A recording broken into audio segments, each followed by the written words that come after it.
জয় জগন্নাথ। আজ আমরা চলে এসেছি এক মহাপবিত্র স্থানে, পুরীর প্রাচীন আলারনাথ মন্দিরে। এই মন্দির অবস্থিত ব্রহ্মগিরি গ্রামে, পুরী শহর থেকে মাত্র 22 কিলোমিটার দূরে।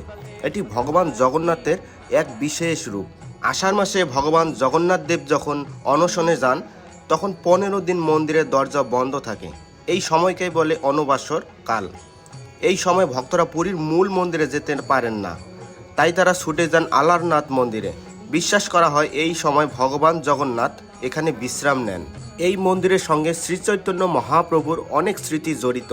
তিনি এই মন্দিরে এসে গভীরভাবে ভক্তিরস আস্বাদন করতেন এবং ভগবানের মহিমায় মগ্ন থাকতেন। জগন্নাথ স্বামী নয়ন পথগামী ভব তুমে। আসুন আমরা সকলেই হৃদয়ে ধারণ করি এই তীর্থক্ষেত্রের মাহাত্ম্য। জয় আলারনাথ, জয় জগন্নাথ।